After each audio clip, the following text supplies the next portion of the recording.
네, 안녕하세요. 숨의 과학적인 구조 6편 읽겠습니다. 숨뜻과 숨오름. 숨에는 몸숨, 그림이 있고 마음숨, 느낌, 얼숨, 봄. 몸숨에는 일품, 몸품, 이품, 마음품, 삼품, 얼품이 있고요. 마음숨에는 또 똑같이 사품, 오품, 육품에서 몸품, 마음품, 얼품이 있고요. 얼숨에도 똑같이 7품, 8품, 9품에서 몸품, 마음품, 얼품이 있습니다. 이것에 대해서 숨뜻하고 숨오름이 있는데, 자, 숨뜻은 일품은 안겨 있음을 그림입니다. 이게 안김이죠. 숨오름으로 말하면. 그 다음에 안겨 있음을 느낌, 이건 드림입니다. 그 다음에 안겨 있음을 봄, 이게 기쁨입니다. 이 세 가지를 합쳐서 안김이고, 이건 참의 품에 안겨 있다 해서 대상적인 집중이라고 합니다. 그 다음에 사품, 오품, 육품을 기울임 과정이라고 하는데, 이것은 절대적인 집중입니다. 참과 하나됨을 말하는 거죠. 자, 사품은 마음이 참이다, 참됨이고, 오품은 참이 나다, 새남, 육품은 참으로 있다, 끊임입니다. 끊임. 그 다음에 7, 8, 9품을 밝힘이라고 하는데, 자, 이건 실상적인 집중이고 참이 됨을 말합니다. 7품은 가만히, 참으로 가만히죠. 그래서 고요를 말하고, 8품은 참으로 그대로, 맑음이고, 9품은 참으로 저절로, 빛남이죠. 자, 그래서 숨뜻은 숨을 하는 방법과 내용이라고 그랬고요. 숨뜻. 그리고 숨오름은 수련을 해본 결과 체험하게 되는 정신적인 현상, 직접 체험을 통해야만 얻을 수 있는 숨만이 가지고 있는 고유한 경지를 한 단계씩 닦아 올라가는 것을 우리말로 숨오름, 한자어로는 품계라고 합니다. 자, 그래서 일품, 몸숨의 몸품, 안겨 있음을 그림. 이것은 안김이죠. 안겨서 쉬는 쉼이고 대상적인 집중입니다. 숨뜻은 참의 품에 안겨 있음을 그리는 것이고, 숨오름은 안김입니다. 안겨서 쉼을 얻게 되는 것이죠. 이 품은 마음품, 몸숨의 마음품인데 안겨 있음을 느낌이죠. 드림 속에서 쉼이죠. 대상적인 집중이고요. 자, 숨뜻은 안겨 있음을 느끼는 것, 숨오름, 드림, 참의 품에 안겨서 쉴 수 있다는 사실을 천만다행으로 여기고 감사한 마음을 드린다. 감사함을 보다 통렬히 느끼기 위해서는 그 품 속에 나를 마음과 몸을 들어서 내던지듯이 드린다라는 뜻입니다. 즐거운 희열과 더불어 고통과 번뇌, 망상, 병고까지도 티끌 한 점 남김없이 짐을 벗어버리듯 후련하게 내어 던져드리며 찬양을 드리고 축복을 드리고 예찬을 드리고 겸양을 드린다. 여기서 감사드림은 신앙적 대상으로서의 감사가 아닌 나를 살리우고 지탱해주는 자연의 후덕한 섭리에 대한 무한한 신뢰감에서 비롯되는 자발적인 감사함을 뜻합니다. 그래서 감사를 드림, 자기의 온갖 나쁜 것을 드림에서 드림이 되는 거죠. 삼품은 몸숨의 얼품인데 안겨 있음을 봄입니다. 기쁨 속에서 쉼이죠. 기쁨. 그리고 대상적인 집중입니다. 이것도. 숨뜻은 안겨 있음을 보는 것. 숨오름은 기쁨. 숨에서 온전한 집중은 어떤 상태를 상상하면, 그리면 그 이미지가 형성되어 느낌이 일어나는데, 이것을 집중, 심상화된 상태, 이미지화된 상태라고 했다. 일반적으로 알고 있는 집중이란 어느 한 곳에 정신을 몰두하면 주변 상황에 대해서 까마득히 모르게 되는 것으로 인식하고 있습니다. 그러나 온전한 집중은 오히려 의식의 범위가 확장되어 깊어짐으로써 현재 의식에서부터 잠재 의식에 이르는 정신 영역에 포괄적으로 근접하는 것을 뜻합니다.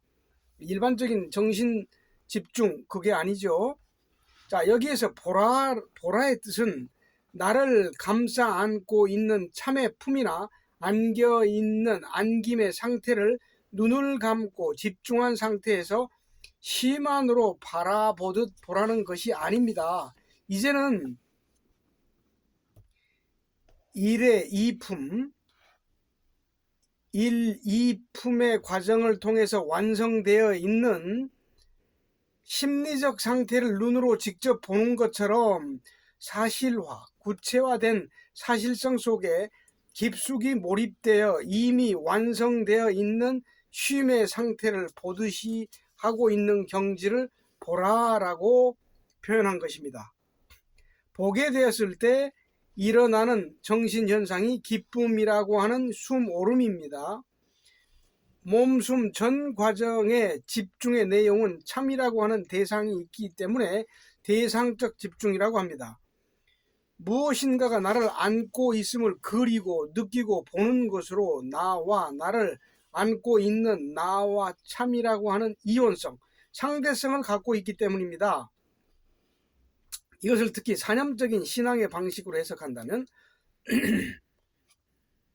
절대적인 존재, 하나님이라는 대상을 인정하고 믿는 종교적인 논리와 같은 맥락이라고 할 수 있습니다. 숨마당의 몸숨의 삼품에서는 논리적이고 대상적 신앙의 정점이 되는 경지를 체득하게 됩니다. 몸품, 사품이죠. 사품. 마음숨에서의 몸품, 마음이 참이다라는 것을 그립니다. 이건 참됨이죠. 참이 되는 쉼이고 절대적인 집중입니다.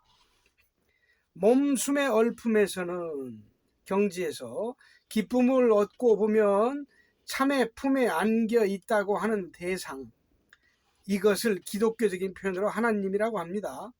내 자신이 하나님의 품에 항상 안겨 있음을 그리고 느끼고 보게 되는 과정이 하나님을 직접 영접하는 기독교의 과정과 유사합니다.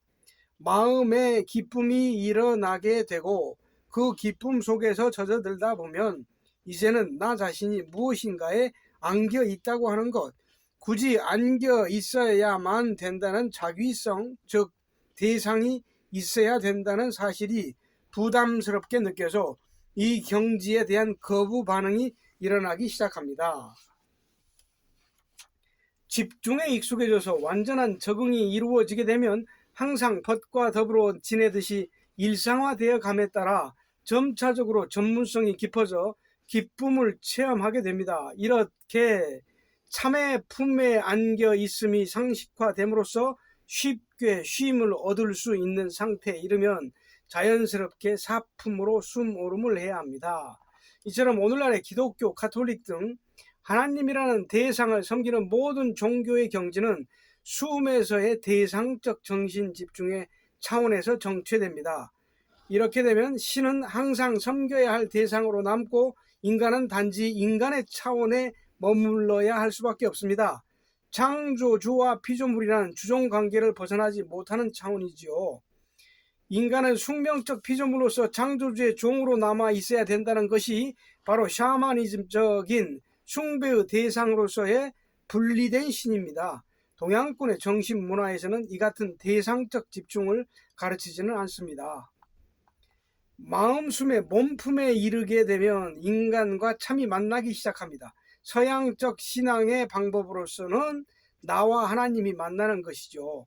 몸숨 과정에서 내가 참의 품에 안겨 있다고 하는 것은 각자의 독립성을 가진 상태에서 안기거나 안고 있었습니다. 이 두 객체가 하나로 뭉쳐 있었던 것일 뿐 너와 내가 완전히 융해되어 하나가 된 상태는 아니었습니다.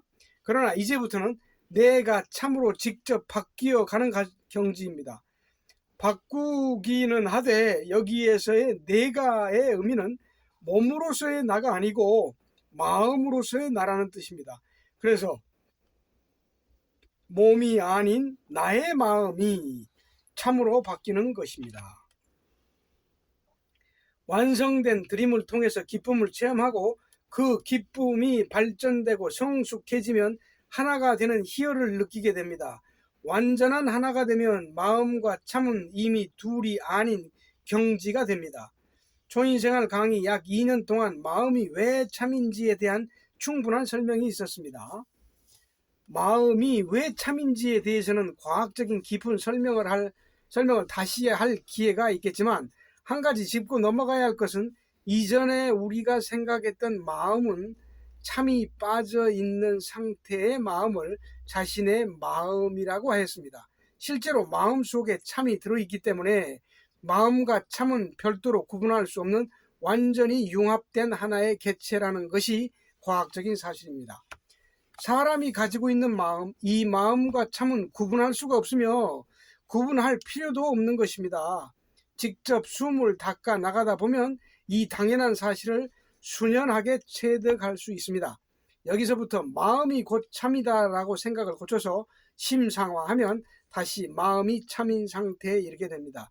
그러니까 마음숨의 몸품인 사품의 숨뜻은 마음이 참이다를 그리는 것이고, 숨오름은 참이 되는 것이므로 참됨입니다.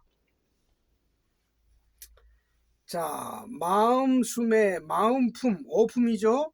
참이 나다를 그립니다.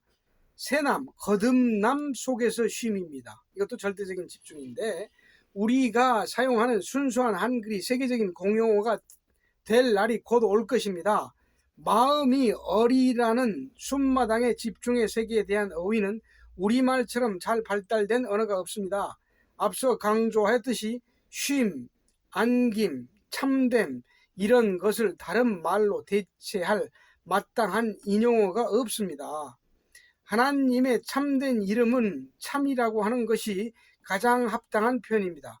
참이라고 하는 어휘를 쓰는 것은 하나님, 절대자에 대한 물리학적 설명에 합당한 표현이 가장 참된 것이라고 설명할 수밖에 없기 때문입니다. 마음이라고 하는 것이 무엇인가요? 나라고 하는 실상적 존재입니다. 그러나 대부분의 상식으로는 마음 자체가 진정한 자기라고 생각하지 않고 있습니다. 볼 수 있고 만질 수 있고 느낄 수 있는 이 육체만을 나라고 하고, 거기에서 마음이라는 것이 미약하게 파생되어 나오는 정도에 불과한 것이라는 생각이 지배적이지요. 그러나 엄밀하고 냉정하게 짚어본다면, 만약 이 육체에 마음이 존재하지 않는다면 누가 이 육체를 자기라고 인식하며 인정해 줄 수 있겠습니까? 숨에서 마음이라고 하는 것에 대해서 국어사전에서 정의를 잘 내려주고 있습니다. 마음은 육체에 깃들어서 육체를 관장하고 움직이는 주인이다, 이렇게 정의하고 있습니다. 이 마음을 다른 말로 정신, 혼이라고 하는 것입니다. 숨마당에서의 마음은 종교계에서 말하는 영혼이라든가 신념, 정신 등과 같은 어휘입니다. 마음은 엄연한 과학적 실체로서 육체와 다른 별개의 것입니다. 사람에게서 마음이 빠져나가면 육체는 식물인간이 될 뿐 그 이상의 무엇도 아닌 것입니다. 이와 같은 사실에도 불구하고 육체만이 진정한 자기인 줄 잘못 인식하며 살아가고 있는 것입니다. 마음이 누구인가? 참으로 이루어진 참나 그 자체입니다. 마음이 참나인 줄 알고 있으면 굳이 참이라고 하는 용어를 붙일 필요가 없습니다. 참이 그냥 나가 되면 되는 것이죠. 마음이 참이다를 그려서 참됨, 사품이라는 정신현상이 일어나면 오품에서는 참이 나다라고 바꾸어야 됩니다. 여기서 사품의 참됨과 명확히 구분되고 격차가 벌어집니다. 사품은 마음이 참이다, 이게 참됨이고, 오품은 참이 나다, 새남입니다.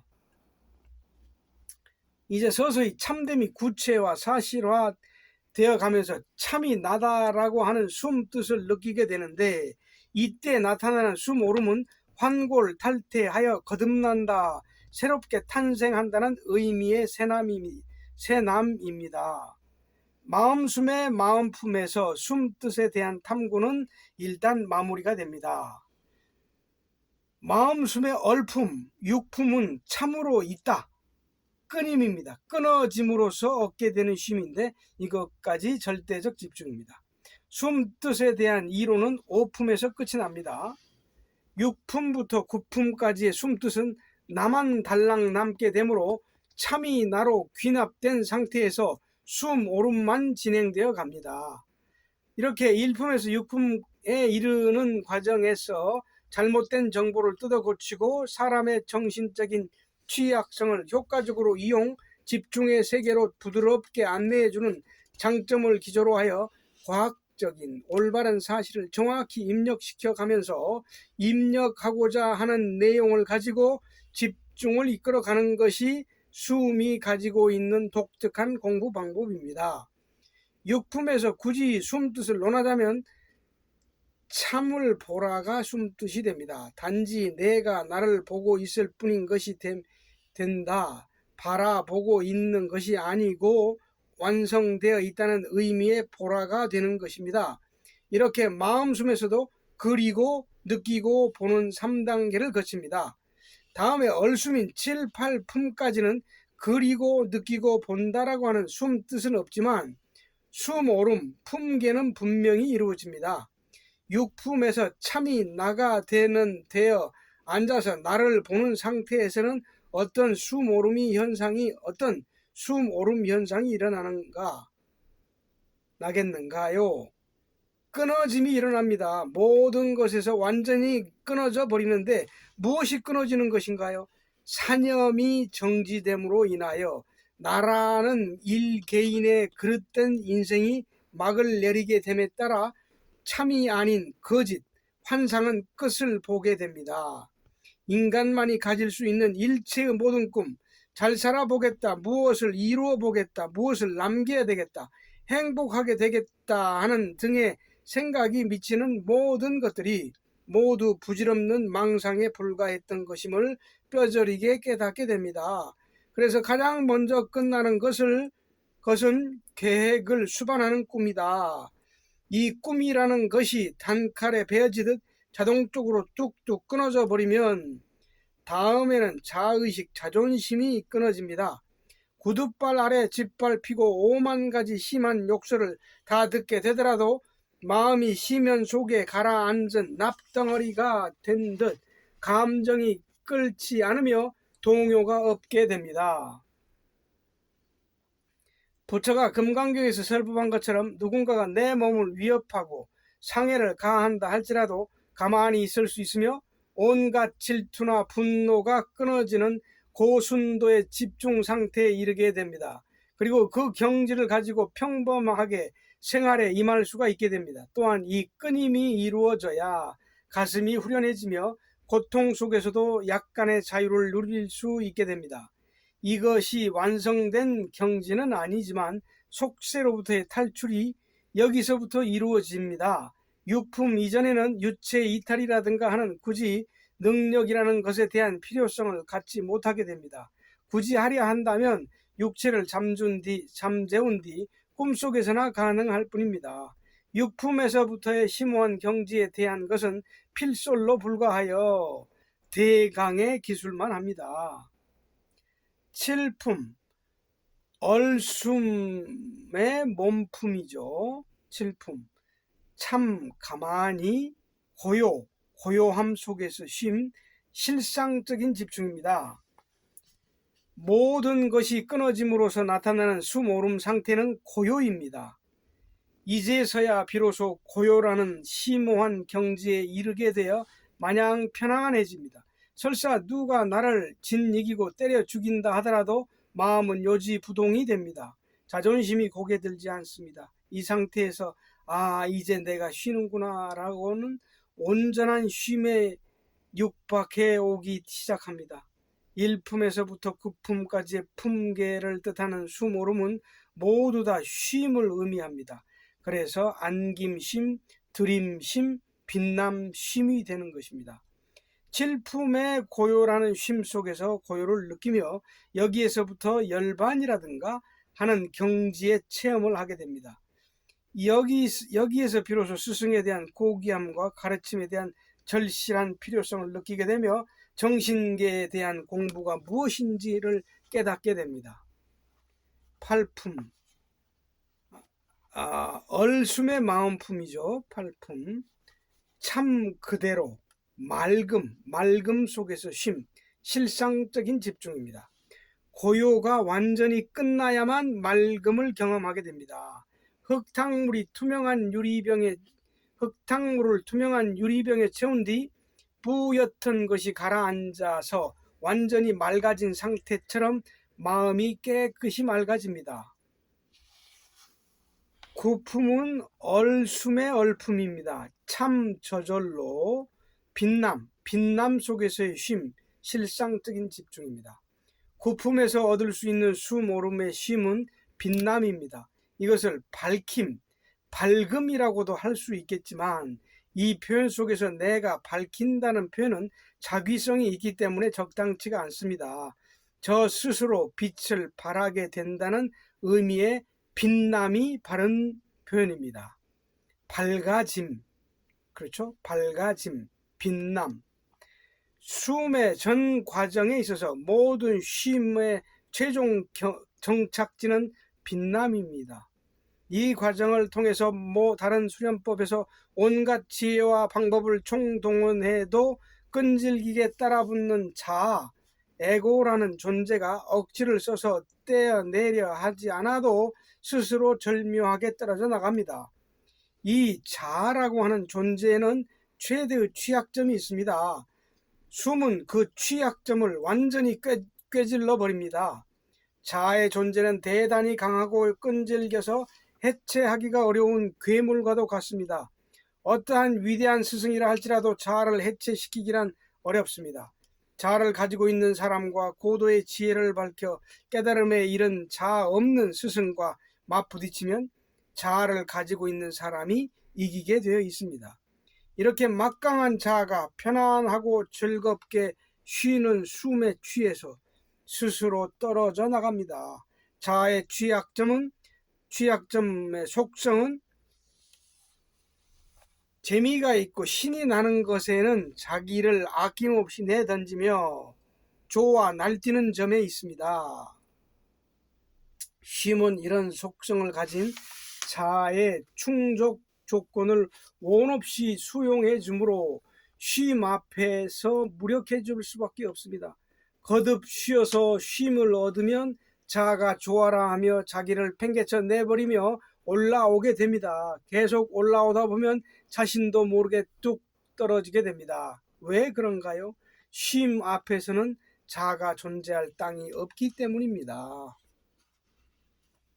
그러나 선이라든가 하는 수련법은 자아가 쉴 땅을 만들어주지 않고 무리를 해서 없애라 하고 떨쳐버리라고 하니 이것이 어디 마땅히 갈 곳이 없으므로 더욱 끈질기게 달라붙는 것입니다. 그리고 선도의 수련법은 자아를 어떻게 처리하고자 하는 것이 아닙니다. 단지 집중을 통해서 마음을 바꾸는 과정을 무시하고 직접적으로 몸만 바꾸어 나갑니다. 자아를 버리지 않고서 행복과 안녕을 보장하는 피안에 이르고자 하는 것은 무모한 도전일 뿐입니다. 인간의 두뇌 구조, 마음과 정신의 구조를 볼 때 1품부터 6품까지의 과정을 통과하지 않고서는 모든 신앙이 추구하는 자기 자신의 참마음의 상태에 도달하기가 어려운 것입니다. 그럼에도 불구하고 인류는 아직까지도 이 정신 분야에 대한 마땅한 대책을 마련치 못하고 있습니다. 숨이 가진 특성 중에 한 가지는 내가 안김이라는 쉼을 얻으면 안김에 대해서 가르칠 수가 있고 들임이라는 쉼을 얻었으면 안김과 들임에 대해 가르칠 수가 있습니다. 그러나 불가의 참선이라는 것은 자신이 온전히 깨우치기 전에는 정확한 가르침을 주기가 어렵습니다. 그리고 기독교의 경지는 숨의 3품 과정에서 자연스럽게 정리가 됩니다.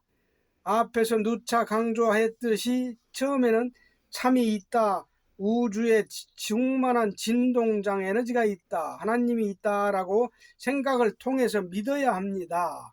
우선 믿으라고 한 이유는 처음 시작할 단계에서는 대상이 필요하기도 하며 대상은 실제로 존재하고 있기 때문에 믿어야 하는 것입니다. 대상이 있으니까 대상을 믿어야 할 필요성이 있는 것이지, 대상 없이 오로지 나 혼자라면 믿어야 할 대상조차 필요 없는 것입니다. 이 때문에 삼품까지는 대상을 믿어야 할 필요가 있지만 사품에서 육품에서는 내가 직접 참이 되는 것이므로 믿을 대상이 필요 없어지게 되어 자연히 참 하나님이 떨어져 나가버립니다. 예수가 말한 아버지의 의미는 존재는 예수 자신이 구품 이상의 경지에 아버지의 의미라는 그 존재는 예수 자신이 구품 이상의 경지에 있으면서 삼품의 과정, 참 하나님을 대상으로 하는 삼품의 과정까지만 가르쳤기 때문에 대상으로서의 아버지를 뜻하게 됩니다. 몸숨의 숨 뜻은 그림, 마음숨의 숨 뜻은 느낌, 얼숨의 숨 뜻은 봄. 자, 마음과 얼의 차이점은 마음이 미혹되어 벗어나 참되게 되어 참 마음을 밝히면 얼이 되는 것으로서 마음과 얼은 큰 차이가 없습니다. 이것이 9단계의 쉼과 숨 오름을 통하여 구품까지 이르는 숨의 전 과정입니다. 자, 내가 바뀌어 가는 과정을 지금 도표로 그렸습니다. 자, 동그라미 두 개가 있는데 바깥 동그라미가 참이고 안쪽 동그라미가 나입니다. 그래서 일품에서는 안김을 연습하는 과정이지요. 안쪽 동그라미 나가 있고 바깥 동그라미가 참이죠.